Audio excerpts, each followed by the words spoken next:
ku soo dhowaada barnaamijkeenna gungaar oo aan ku dul istaagi doonno macallinkii dilaaga ahaa iyo shabakadiisu ay burburiyeen booliska gobolka banaadir kuwaasoo qaarkoodna la qabtay oo ay cadaalad mareen qaarna la hayo xogtooda oo lagu raad joogo maxamed xaaji oo magacyadiisa afgarashada ay ka mid yihiin daadir xaaji ilka xase cadnaan xudayfe iyo cadaawe waxa uu ahaa howlwadeenkii ugu weynaa al-shabaab ee gobolka banaadir waxa uu ku magacawnaa madaxa dilalka qorshaysan ee gobolka banaadir horta asalkii xudayfa aan ku group fara badan oo aan la soo shaqeeyay markii la badbedelayna magacadan aska wada group walba lagu soo bedel magac cusub waay cadaaba la baxay rakacasan la baxay maxamed waxa uu kaga duwan yahay dhalinyaradii hore aan ku soo qaadanay barnaamijyadeena gungaar waa macallin jaamacadeed oo haysta shahaadada heerka labaad ee jaamacadda mana ahan wiil yar oo aan waxbaran oo la marin habaabiyey haddaba inta aanan u gelin sheekooyinka maxamed xaaji ilka xase ee la xiriirta dhagridda bal aan marka hore eegno isagu waa kuma lafahantiisa ayaa noo sharaxaya maxamed xaaji heerarkiisa waxbarasho sideeda kala dugsigii hore markaas ka soo baxay markaas oo idin kaga sheegay markaas oo culumta diinta aan ku soo baxay oo taxadka ay lahaayeen xag diin ahaan markii la kutubada soo akhristay oo dhowr ay u badan yihiin reer saalixiinka iyo bilowul maraamka iyo tajriis waxaan kutubada tajwiidka iyo kutubada kala jihaadiga wax badan ka soo akhriyay سواء مش اللي يقدر تروح حافظ عوالو ميلك مرة جدا نقع القرآن حق دين تسوى مركب ديك سواء صدق حاسو لمي سنة كذا سديد السوق سديد إسلا أكاديمي كيك وحاسو بدي بقاعد مركب كبروا ديك سوى سرة حاول لمي 11 2011 لو كان سديد يو كوي تبانك إلى بيتوقع العيسى أنا أخوتي الجامعة سو قالي لو كنت توانك إلا إلى حتى كان لقيناي شهادة بي إذا خاطئ كدي بوحان قالي مع إنجليش كله برتو مقال كعزبة فرونتير لنا مش حاجة خاطئ شهادة دبلوم إنجليش أسستنت أنا إيه خاطئ مركي كسر أسستنت أنا سلاقي وحن أنت نخلو مع هذا معنى إنجليش أكاديميك إنجليش عندنا مركا دولة كلا هذا جامعة مقدشة بلاوي ماستر environmental study halkan waa maxadka frontier oo lagu barto luqadda ingiriiska waxaana uu ka ahaa macallin ingiriis maxamed xaaji ilka xase isagoo fasalkan ardayda kula wadaagi jiray duruus of preparation one of the international exams of the world. It's a center which provides and prepares IELTS preparation. I think in general East Africa we have only few countries that operates and prepares the IELTS and the TOEFL. Frontier became the very first college started preparing the method of macallinka dilaaga noqday maxamed xaaji waxa uu horjoogo ahaa shabakadii ugu halisanayd al-shabaab ee muqdisho ka geysata falal argagixisanimo waxaana sida ku xashaxda booliska gobolka banaadir madax u ahaa qaybta dilalka qorshaysan ee shabakadan maxamed xaaji iyadoo uu ku-xigeen u ahaa sharmaaka cumar axmed oo loo yaqaan ugaaska ama ganay kaasoo ay hayeen xogtiisa iyo sawiradiisa booliska gobolka banaadir ayna ku raad joogaan axmed faarax iidle oo magacyadiisa afgarashada ay yihiin shuuriye madoobe nuunow iyo ramadaan cabdiraxiin mursal oo la baxay saalax waxay ka tirsan yihiin shabakadan dilalka qorshaysan qaybta istikhbaaraadka ama sahanka waxay ahayd shabakad kale oo ka tirsan kooxda ilka xase waxaana ku-xigeen u ahaa dhinacaasi saalim siciid oo ay gacanyaryaal u ahaayeen haashin carab faadimo korneylo maryan oo ah xaaska saalim cabdiraxmaan sheeba iyo cabdinaasir axmed oo ah maqanayaal ay boolisku ku raad joogaan maxamed xaaji ilka xase waxa uu ka mid yahay dhalinyaro dhowr ah oo al-shabaab ah oo aan horay u soo waraysay kuwaasoo fikirka takfiirinta iyo xagjirka lagu soo baray dugsigiisa qur-aanka taasoo ah halka uu kala jaan qaaday al-shabaab horta fikirkan wuxuu ugu dhashay fikir oo anigoo weyn ah waa ka yaraa macna marka gaar ahaan tusaale ahaan dugsiga hoose dhexe markaan dhiganahay dugsiga quraanka dhexe dugsiga quraanka aan dhiganahay wuxuu ahaa dugsi itixaad ay leeyihiin xiligaas dugsiga aqwaanka hal jir gobolka dhan waa looga imaan jiray marka loo markaas ahaan xiligaas suufiya ku badneed magaalka iyo gobolka laakiin magaaladaasi waxa loo imaan jiray dugsiga la aqwaanka oo caan waa dad tagtay mar dugsiga aqwaanka dadaaday ameel aan hada u sheegi karo marka dugsiga waxa macallimiin oo ahaa niman oo xiligaasi oo atxad ka dagaalam jiray oo nin la dhaho macallin Suleymaan nin la dhigi jiray oo howlgaladii calal ka dhici jiray Itoobiya ku baxay maxamed xaaji ilka xasan waxa uu shaqadiisii ugu horeysay al-shabaabnimo ka soo bilaabay magaalo xeebeedka marka oo halkii uu ku soo dhigtay dugsigiisa sare waxaana uu ku doodayaa in dugsiga sare uu soo dhigan jiray ay saameyn ku lahayd kooxda al-shabaab kuna soo booqan jireen horjoogayaal ka tirsan kooxda xiligaas dugsiga waxaa noogu imaan jiray waa xili hore sheekh Fuad waa nin iska yaraa xiligaas xoogaa da'ahana nin weyn u ogyahay iyo aadan xaashi iyo nin la dhaho maxaa la jiray Cabdullaahi Salaad iyo Abu Zubayr meesha noogu imaan jiray kulli ma ka jirin xiligaas laakiin ilka xasan waxa uu marka uga shaqayn jiray habjaajuusnimo oo isaga koox kale ay ka dhex shaqayn jireen inay macluumaad ka aruuriyaan dadka kooxda ka tirsan iyo dadka ku dhex nool deegaanada ay ka taliyaan waxayna ka warbixin jireen wax kasta oo kooxda dhexdeeda khatar ku ah balse markii ay dawladdu la wareegtay magaalada Marko waxay isla iyagii laga dhigay koox qaabilsan qalqalgelinta amniga magaalada Marko dawladdu marka meesha soo tashatay markii isoo galeen oo markii kor laga soo wareegtay calash ilaa iyo markii magaalada marka la qabsadayna ragii daaqiliga ahaa ayaa waxa la yiri qaarijiga isku bedelay dawladda imaaday daaqil uu ku soo baxay kan qaarijiga ana taasoo qaarij ayaga howlgala ilaa dadka ayaa yaqaan oo intaan ku soo koray mugta ki isbedelaayo ki jaasus ah askarti dad cusub hadii loo keeno yaani dib way naqaan in loo tilmaamo laakiin anaga wada naqaana ma laga shakisan hadana sidii waxa la jiray aan ku bilaabay hawshii ugu horeysay kooxdan wiilka xasan ka mid ahaa ay Marko ka qabtaan waxa ka mid ahayd dilkii wiil dhalinyaro oo lagu magacaabo Asad Xaajow kaasoo ka shaqaynaya Xaajow bookshop oo ay qoyskoodu lahaayeen wuxuuna sheegay maxamed ilka xasan in dilkaasi uu geysay nin saaxiibkiisa isna uu ka fogaaday in la aqoonsado maadaama ay Asad saaxiib ahaayeen Asad aan shakhsiyan aqaanu ahaa yani in fiican oo ahaa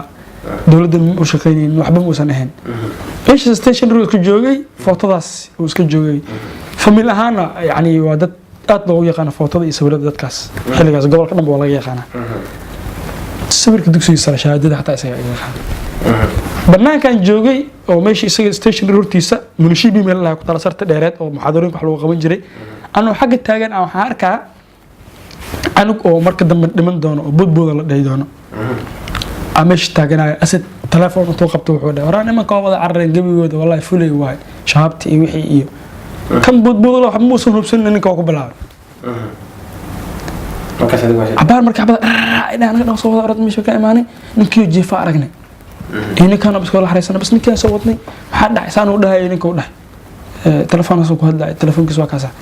anoo meesha taagan u dhahay nimanka soo galeen wuxuu gudbinay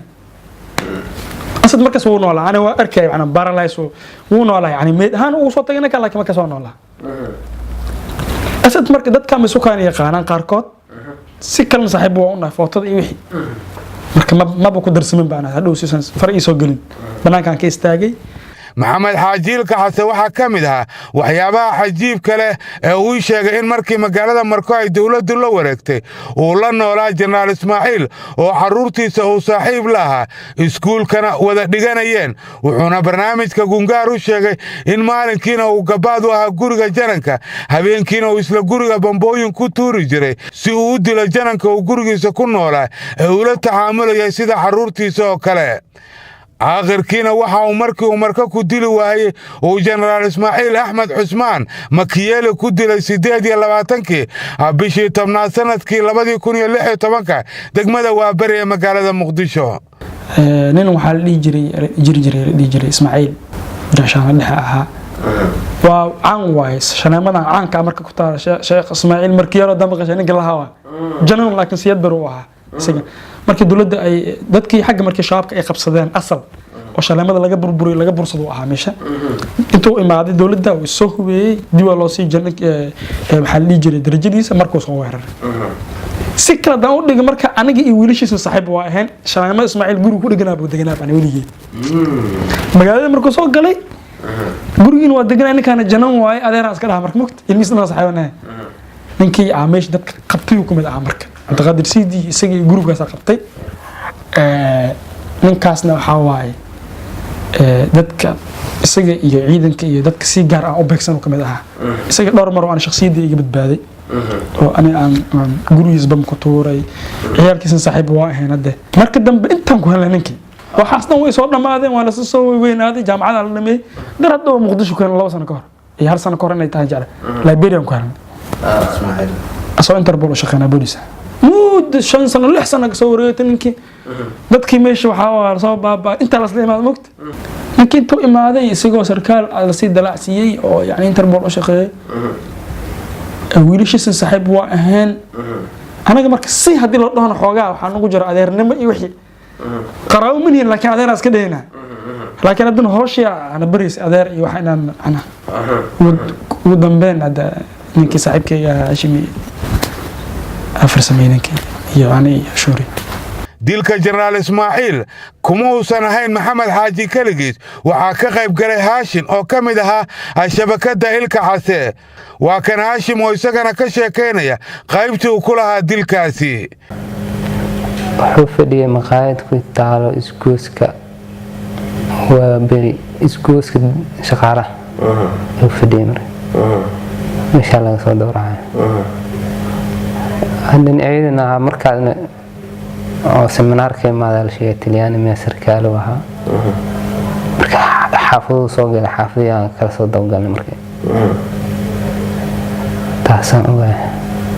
sidoo kale Maxamed waxa uu sheegtay inuu gacantiisa ku dilay Xaaji Baano oo kamid ah waxgaradka magaalada Marko xilli uu masjid ka soo baxayay waxaana isagii dhagar qabayaasha la socday banayseen dilka qof muumin ah oo ka soo baxay masjidka Eebe yaani ninkan isaga ah oo Baano Xaaji Baano waa nin orto dhowada dhan lagu yaqaan markii isaga laga soo laabtay dabadoonnimadiisa iyo durqnimadiisa aad ka ahaa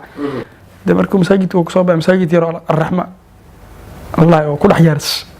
Ramadan weyn ma aha oo wajar ku dhaxay koo kale waxa jir duruqbada ku dhaxay sharafada yar oo duruqbada ay ku tagtaan kii uu soo baxay banaankan ku helna marka laakiin waa la soo confirm gareeyay in ka sala ala culaali markii dambe waxay kooxda Al-Shabaab u soo bedeleen Maxamed Xaaji inuu ka shaqeeyo magaalada Muqdisho oo uu sheegay in waqtigaasi uu haysan jiray kooxda waxdishan inuu magaciisa ku sheegay Cabdiraxmaan oo ay ku xigeenno ahaayeen Cabdi Majiid iyo Cabdi Muuse kuwaasoo midna la qabtay midna la dilay sanadkii 2012 Maxamed Xaaji markii ugu horeysay uu shaqo bilaabay waxay isku koox noqdeen Galadila iyo Mooryaanka oo labadaba loogu soo xulay inay Muqdisho kala yaqaanaan waxaana hubhayso u ahayd Felis Macow oo xukunsana ku jirta xabsiga dhexe ee Muqdisho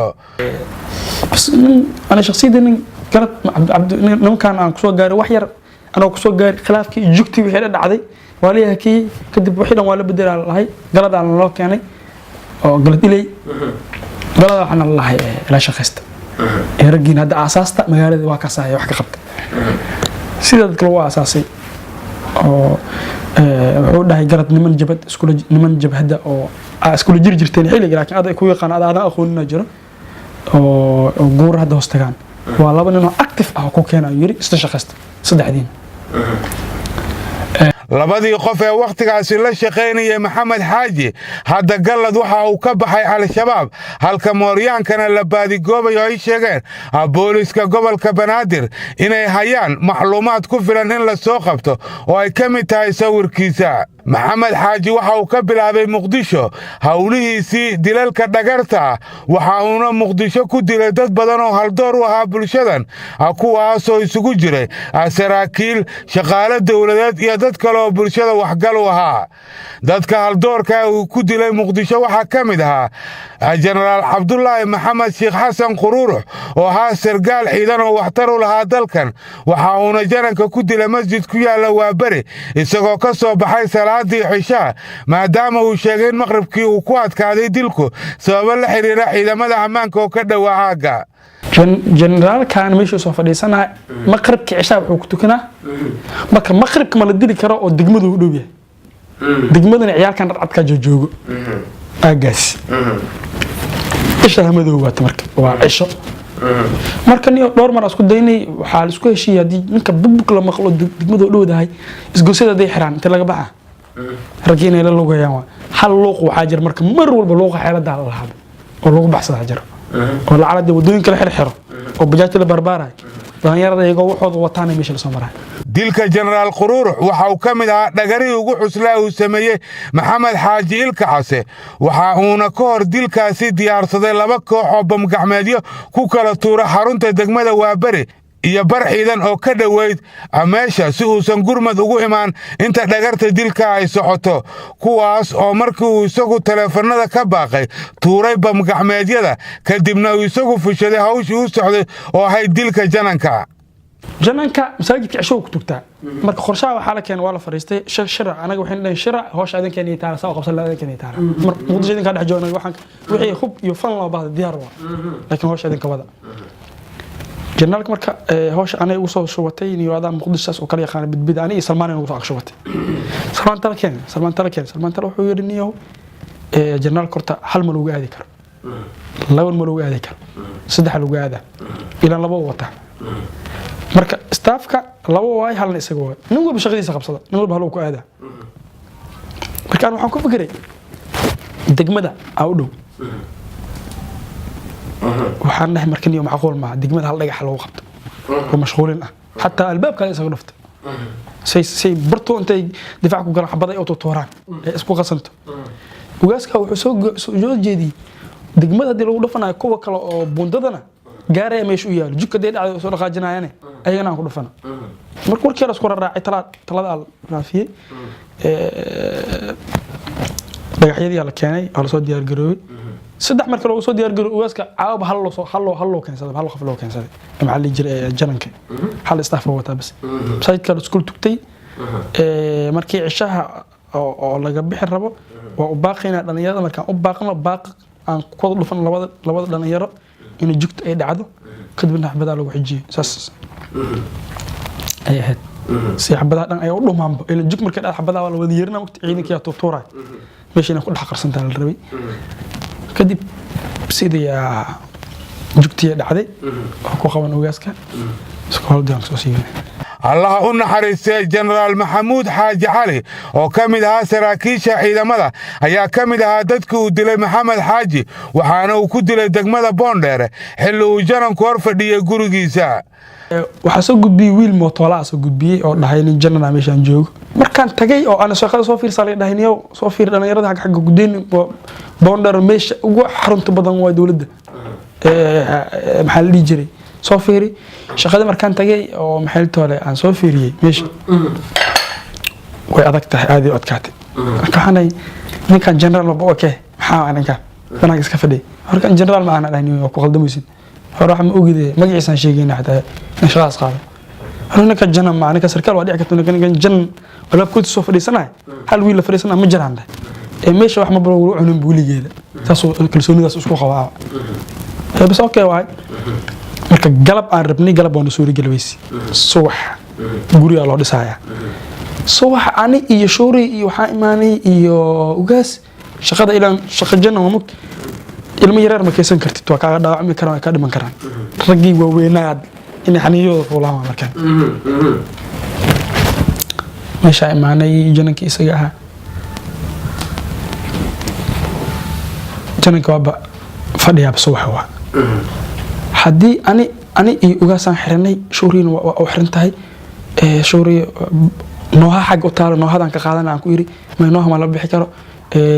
سينا دينا يحرتان إسقوس بحبدا دعمه والله اللي بيحكي عنك ويري وجفينا دينا الله فن وطورنا عنده بس قانك وخادنا إنه هذا عن خادنا حدا أدنبه وحركوا يا جذوه قلي بيحد حاجة أجمرني جروه قلي إنك شورية كرر نقدامنا ما حدا إنك جروه أو جسنا جروه واحد كتير من أخانا وكذا يعني وحصاب بحب جننكي أو جننكي سواته ودركي ملتري وته ما أغاني واحد دقها أوتون بس كله بالجم في عنوته يمت كله استاف وطا يعني غير وطا هاك وطا أصل صباح وراني مكو صباح إننا نص على نك وين كسكيل علي بس كم وطا بس إنه هذا الجلان أنا جو أنفلين فك ده لو صار بهم ما تهابني بمركانك بس فيرين وأصلها فينا يعني هوش أصلا صوب بعد سيف دوني نوع نقد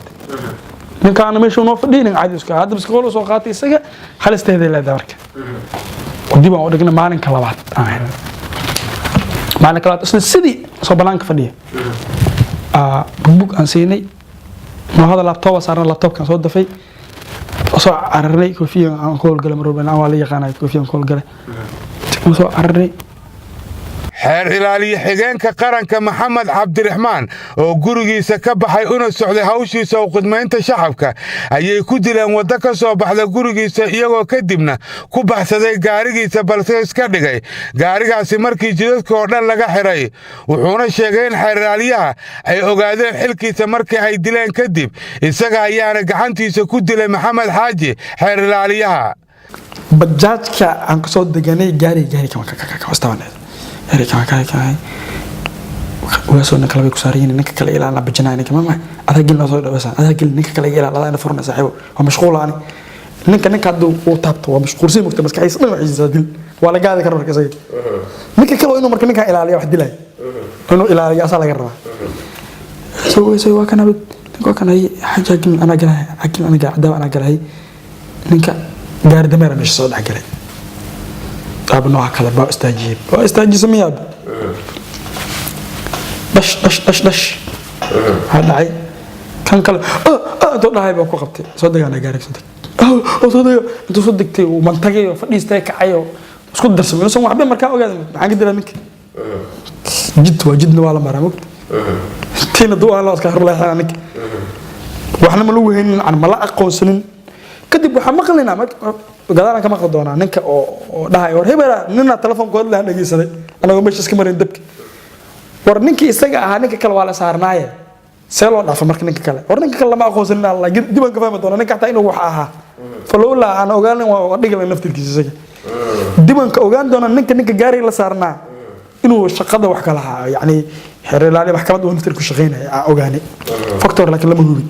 sidoo kale dilka taliyay saldhigga Wardhiigle ayuu wax ku ogaa in kastoo uusan isagu ka mid ahayn kooxda wax dishay wuxuu ku doodayaa in kooxda wax dishay u dejiyeen xeelad ay ku qiyaameeyaan taliyaha kuna dilaan in ragga meesha uu ninkan ugaas yar kale saalax uu meesha mooto ku barbaray mooto barbarad laga dhigay dabada taloomara hubkii uu soo dahay dib u imaaday ay qaateen furtay موت أواس مش حكوا بربرة صالح وحكوا دقيقة عن الموت مش حكوا بربرة عبارة مش جوجا رجعت موت الكوت ولا معك سانسي عمران سليم مش جوجا دوالي إيش سان كسوهن ليله sometimes نوع أركيس خوفك أنا عنا حتى ما نقام maxamed xaaji waxa uu sidoo kale sheegtay inuu wax ka ogaa dilkii aamina oo ahayd baare ka tirsanayd nisa waxayna ahayd qofkii gacanta ku hayay kiiskiisa markan ka horeysay la soo xiray maxamed xaaji aamina meel aan ku arki lahaa ana ma dhaafeen ciid dadka qowl number 1 aan ka ah xataa ana ogta taas waxtu fahma aamina rag fara badan horta xaniya qabato oo markii meesha joogtay wax badan ay haleysay waxa kamid ah yar la xukumay oo la dhahay maxamed mare طبعا محمد marka dad milyan qof baar oo soo noqoto in hal uu fiirinayo aamina waxay u tin ku ahayd al-shabaab waxayna dhamaantood u arkayeen qof khatar ku ah maleeshiyaadkooda la xiro isla markaana aan marna gorgortan ka galin shaqada ay qaranka u haysay waxayna sidoo kale caqabad u arkayeen inay aamina waqti dheer joogto baarista iyagoo arkayeen qof marka la soo xiro ay haddana sanad kadib markii la soo xiro isla iyadii joogto ay aqoonsan karto qofkaasi maxamed xaaji ilka xase waxa uu sheegay in kooxda aamina dishay oo isagu geeyay goobta ayna hagaysay qof dumar oo is yaqaaneen mid ka mid ah dilayaasha waxaana dilkaasi fuliyay sida uu sheegay ugaaska oo qofka sawirkiisa aragtaan oo la baadi goobayo iyo cabdullaahi kuusane oo isagana sawirkiisa aad aragtaan oo la baadi goobayo iyadoo hubka wax lagu dilayna ay watay maryan oo ahaa cabdullaahi kuusane hooyadiis isla markaana xaaska uu qaba salmaan oo kamida shabakadan la hayo kiiska aamina wuxuu u dhacay saan u sheegay hal shay baan ku diray وحقيق اللي صوحي ولا عيالك ود جيمش ما لنا عطوا من كونه كرت أنت إن أنا وياس يجروب كيسة عن وضعي أو عن جيمش عن بنانك كيسة داوش ساقطة وجودها أنا كجري كوسنا أو كوسنا مركزنا وتويدي سوعي نايا أول شيء صارنت وحنا شكي يجري أمين قفك كلاس كله فدي إنه قد بهذا كان حتى بنانك وجوم كده هنا أركيد بركة كاش فصل كلا لفدينا أكتر فهمتي وحنا سي قياس على قفك فصل كلا فدي إنه صاق عيسو استاجي وبنانك هو صابعي وكوسنا الله هذا كده بنقول هبتي يعني كلام تقول بحنا كده بنوش ساسي ولا حد دمر وها كوسنا على صح هذا الشيء كده بنقول صلاوات كده بنقول سي صدق على المرة السوق عليه كوسنا وحوك استاجب البابك لبدان هو شيء قشي يعني لبا ku gashay uu saddex ku socday dadkaas inkii wax fahma taan kala tagna dadka warkii ordaa samee ordan ku sanay oo fiirsanay halkan waa jaamacadda Soomaaliya kanina waa fasalkii ay dhiganaysay Aamina lagu dhex dilay waxayna maamulka jaamacadda ii sheegeen in fasalkaasi wax lagu barto ay ugu dambeysay maalinkii lagu dhex dilay Aamino kadib markii ay diideen ardaydii kale ee jaamacadda inay wax ku dhigtaan fasal lagu dhex dilay mid ka mid ah ardaydooda ardayad Aamina waxay ahayd qof ku firfircoon waxbarashada leena hami fog waxayna dhiganaysay kulliyadda shareecada iyadoona jaamacadda Soomaaliya ay ila wadaageen natiijooyinka imtixaanaadkii ay gashay ka hor intii aan la dilin Maxamed Xaaji Ilka Xase waxa uu aaminsan yahay in dadaalada ciidamada ammaanka iyo baraha koontarool ee la badiyay ay dhabarjab ku noqdeen kooxda waxayna taasi meesha ka saartay kooxdii wadan jirtay gaadiidka lagu horjaro gaadiidka kale ee kadibna saas lagu dilo qofka gaariga wata isagoo sheegay in hawlgallada noocaas ay gabi ahaanba kooxdu joojisay sariirka waa balaart sariirka yani waa baabay hada dheh fashilkii sucaabiyka iyo waxa ku dhacay fashil fara badan kadib iyo goobaha oo ciidanka checkpointooda la badiyay in waxay jirtay mar badi ex control la gaarin xaniyaan lahayn waqti hadda ex control dhaafsatay xataa galmudugna kan wuxuu ku sameeyo ma sahlan hada مثلا استراتيجية أمنية ay dejiyeen saraakiisha qaybta guud ee booliska gobolka Banaadir waxay ku qasabtay al-shabaab inay yaraadaan falalkooda argagixiso waxaana meel kasta la dhigay dhalinyaro boolis u heegana ilaalinta amniga shacabka kuwaasoo ku qasbay maleeshiyada al-shabaab inay isaga firxadaan magaalada Muqdisho dawladda Soomaaliya waxay samaysay wax kastoo ay ku xaqiijinayso ammaanka muwaadiniinta waxayna meesha ka saartay falalkii argagixisanimo ee gaadiidka lagu horjeeray gaadiidka sida al-shabaab laftigooda qirayaan waxayna ka dalbanayaan shacabka inay ka gacan siiyaan ammaanka wasiir ku-xigeenka warfaafinta ee xukuumadda Soomaaliya Aadam Isaaq ayaa sharaxaya guulaha arrimahaas ay ka gaareen ciidamada dawladda Soomaaliya sida aad ogtahay waxa ay sameyn jireen waayadii hore markii ay ficil xun inay geystaan ay ka cararaan laakiin waayadan dambe laamaha ammaanka waxa ay la soo baxeen la falgalkii ugu adkaa cid allaale cidii wax geysatana gacanta lagu qabtaa cid allaale cidii wax isku dayi doontana waxaan u sheegayaa inaysan ka badbaadeynin laamaha ammaanka haddii ay falka ay geystaanna aysan ka baxsan doonin Maxamed Xaaji Ilka Xase isagoo macallin jaamacadeed ayuu ku dhiiraday inuu magaalada wax ku dhex dilo wuxuuna ku doodayaa inay dadka dhan maqan yihiin oo aysan aqoonsan marka uu wax dilayo waa iska jirtaa mucjiso aan saxood marka wax dilis dadku ku arkayaan meesha wax ku dishay maalin kala daymaad caadi qalbiga wax markana waa la kala yaacay oo aqaanani isla maalinka birmaanka meesha imaan shaqo cabeen dadka ka shaqeynaa marka dilka dadka kaliya kuma ekayn Maxamed waxa uu sii dheeraa inuu ahaa tababare ku xarbiya dhalinyarada falalka argagixisanimo ee dilalka shacabka ay ka mid yihiin wuxuuna ka dhigtay wax ciyaar inuu dadka dilo isagoo soo kaxayn jiray dhalinyaro uu ku biiriya al-shabaab kadibna si toos ah u tusi jiray isagoo wax dilaya si ay ugu daydaan isagoona ku oran jiray waan idin dhigaya ee dhamaystira taasoo uu la jeedo inuu qofka u dhaawacayo iyaguna dhamaystirayaan marka dhahan ayaan wadan iyo inoo laba wiil oo cusub la soo wadaa aad u fiican oo ladan soo jikmay bal shaqo ma bari kartaan wadaas wiil hada qof darwala u sameeyo shaqo ma bari kartaan ha aan loo keenaa marka dadka marka dad tabar ahaan dhameystiran waa laakiin practicada ma leh theory ahaan way dhameystiran waa la baraa marka shaqada kama keysana mas'uuliyadan keena anaga wadan shaqada haye waladan baraa okay ana garaada iyo wixii oo ku dhigan ko dhameystiran meesha ka dhaha furo control ku xal xagga istaagaysa aad waa kaas ugu haye bash wala bilaabay ninka maalinka labaad qof kala keena maalinka saddexaad marka active ay noqdaan isku filanti marka Allah markii loo fadaatam marka magacaan kula shaqeynaa ragaas anad Abdulrahman aan kula shaqeynaa ma yaqaan laakiin dadka uu tababarka noocaas siiyay waxa kamid ah wiilkan oo lagu magacaabo Shucayb kaas oo hortiisa dilal ku sameeyay marka waxa imaadnay hoow in la baxaa la rabaa oo maxaa la dhihi dooro la aado waxaan dhahay ana markii ilaa hadda ana in lambar leen kala marayna koodhe waxaan dhahay lambar iyo macluumaadaan kala marayna ani ziyaado kale soo gelinaan dhahay mar hadaan ka baxo anoo dadka ayagu macnaa horta waxay ku leeyihiin meeshaas aadade tahriiba aadade inta ka baxaade wax saas amal sheeg laakiin anna waan dareensanahay adina waxaan isleeyahay maxaa la jirinayo qof waa warkaaga waa la fahmi doonaa mise system waa ka qaldami doonaa waalid xaqiisa ahaato mise si kala ha noqoto waxaa la ilaa inaan soo baxdo maxaa la jiraa meeshaas imaadado aad ashar qaadatida muhiim ah waxaan leeyahay aan xamarka ma bixi karo habeenka ma bixi karo maalinka ma bixi karo xamar dhaxdiisa waxaan leeyahay meeshaas dadka maxaa isku sheegaa wadnaan lahayn meesha kama soo qaaday wax kale oo meeshaas hadda maanta ziyaadeen shaqada qabashadeeda leemahano qabashadeeda marka waxa marka isku fahanay tababar iyo waxaas iyo in wax lagu soo fahansiyo 10 oo wax fahansiin iyo wax kale ma baahnaan ahniyo ma fahantay ana hadda maanta 10 ay akhrisida wax ay ga dhaadhicisay ana hadda uma baahnaan ahay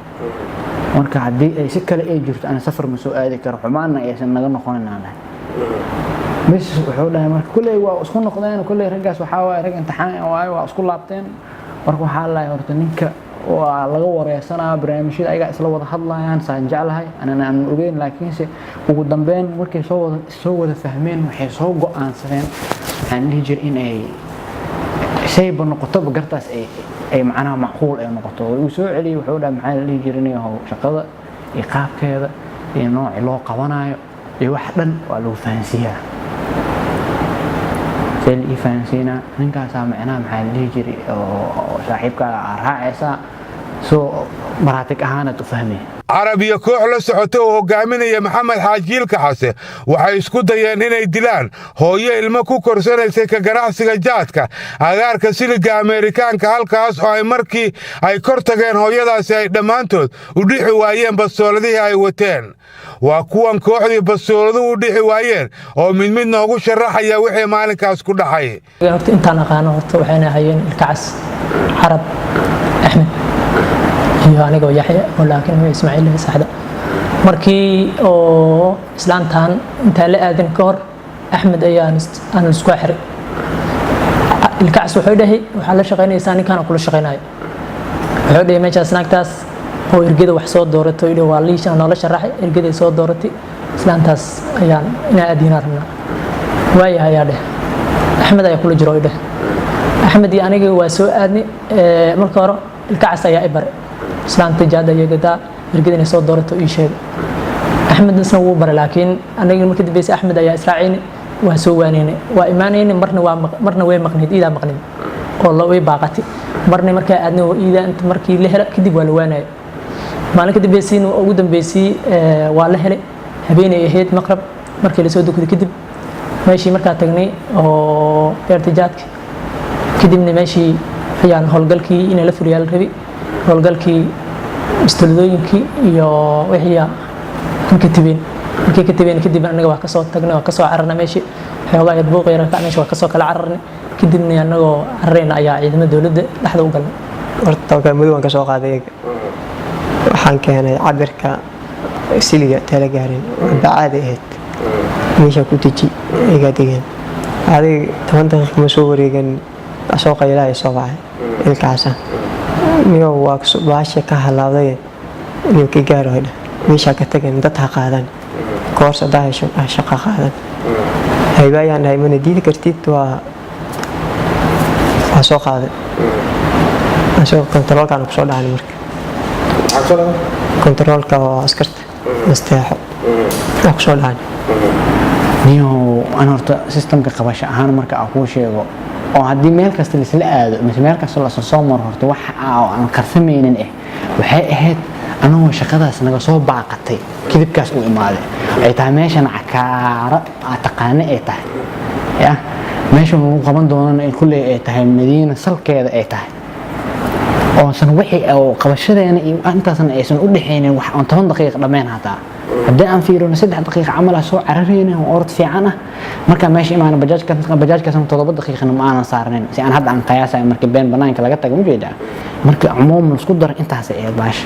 hooyada ay rabeen inay dilaan kooxdan oo lagu magacaabo Baarliin ayaa isaga carartay dalka iyadoo ka tagtay carruurtii ay u xamaalanaysay kadib markii ay u baqday nafteeda waxayna iyadoo joogto Turkiga la wadaagtay barnaamijka Gungaar muuqaal kooban oo uga hadlayso wixii ku dhacay maalinkaasi iyo hadda sida xaalkeedu yahay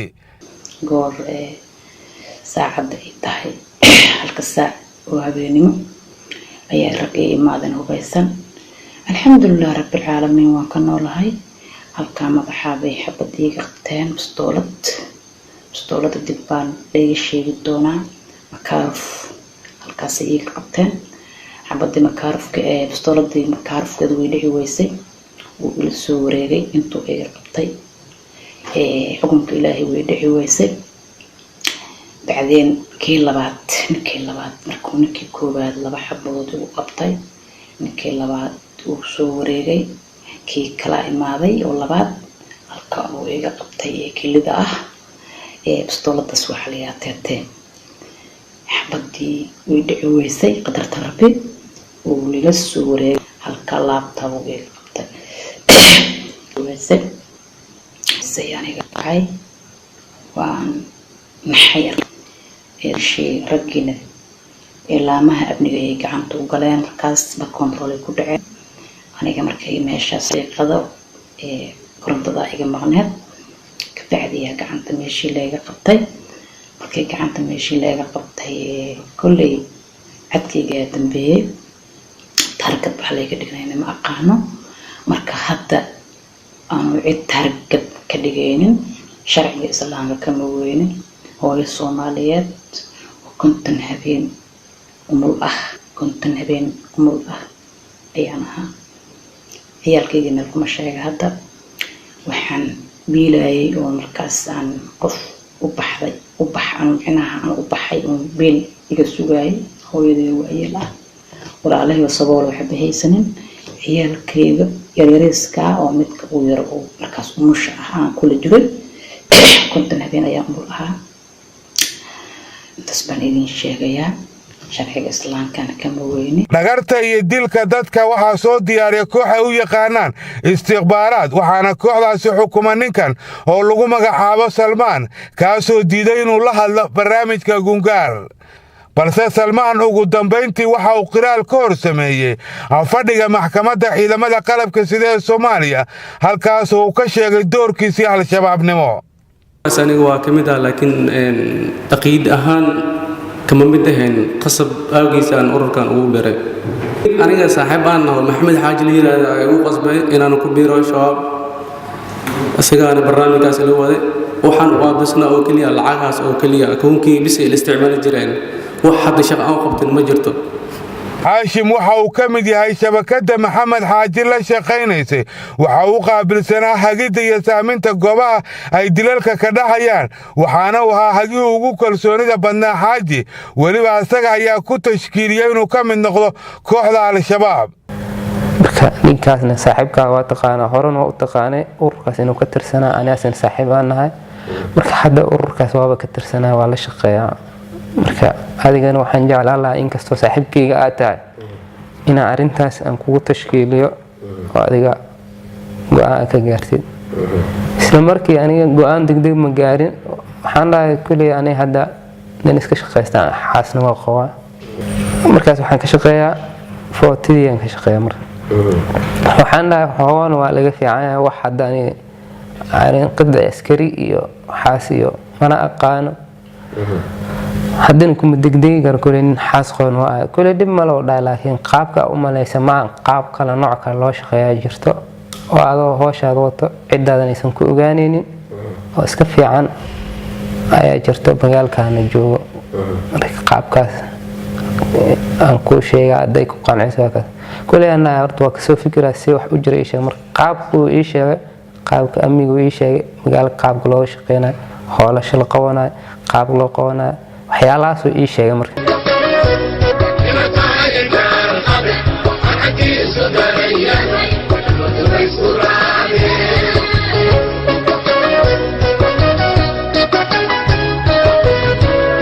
faadumo oo magaceeda afgarashada yahay korneylad faadumo ama cosaba waxay u qaabilsanayd shabakadan inay u soo shirqoosho dadka ay rabaan inay dilaan waxayna ballamin jirtay nimanka si kor looga arko iyadoona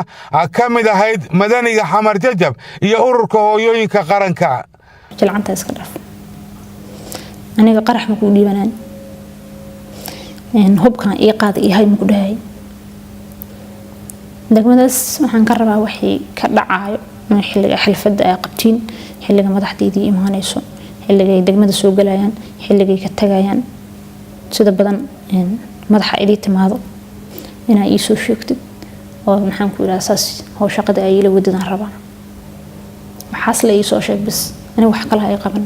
faadumo waxay diri jirtay sawirada dadka ay al-shabaab doonayaan iyadoona qaarkood sukaansi ahaan ula macaamili jirtay markuu ii soo dhigay sawirradii madaniga saasaan ugu dhigay madaniga marka saas ugu dhigay marka waxaa jiray wiil oo madani oo ka gooni ahay sawirkaas oo mootoolo ahay ayaa jiray asna waa u dhigay asiga mootadiisaan u dhigay taargadiisaan u dhigay kaas mayna arkin weli ma arkin waa la joogay ayadoo marka sidii laisku moogyahay haddana waxuu ii soo diray wiilkan oo taliya qaybka ahaa faadumo waxa ay cashirqool u diyaarisay nin iyada ay kala tageen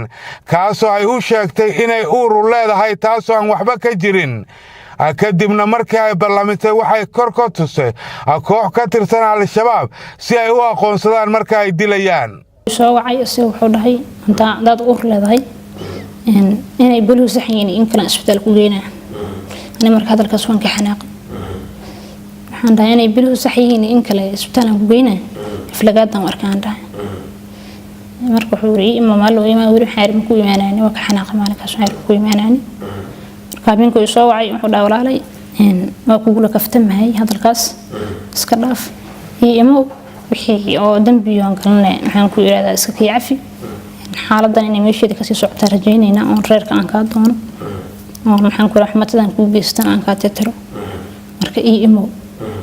sawiradiisa markaas waa la soo diro taleefankii ku jirin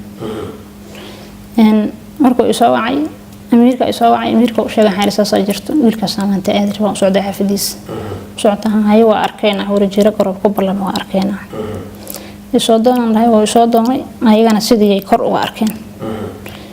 xaafadda aan soo sheekaysan waxaan dhawraal warkii hore la wadahay nakala day waa ka soo laabtay gurigan u soo laabtay nimankaana way arkeen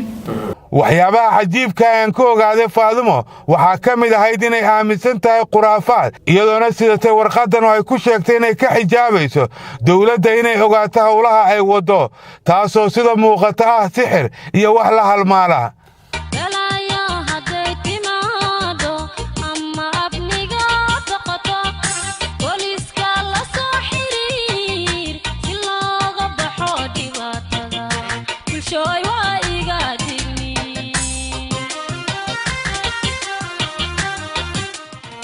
haashim oo ka mid ah qaybta sahanka ee kooxda al-shabaab mar hadda ka hor la xiray maxamed xaaji waxa uu ahaa shakhsigii u dhexeeyey maxamed aabiis iyo kooxda al-shabaab wuxuuna sheegay inuu mar kasta la xiriiri jiray aabba xaaji una sheegi jiray in wax kasta oo dhaqaalaha u baahdo ay ka caawin doonaan si loo soo daayo xaaji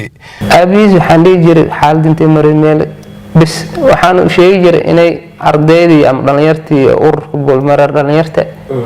inay wax walba ay garab taagan hadii loo baado qarash hadii loo baado wax walba ana u sheegayna wiilkiisa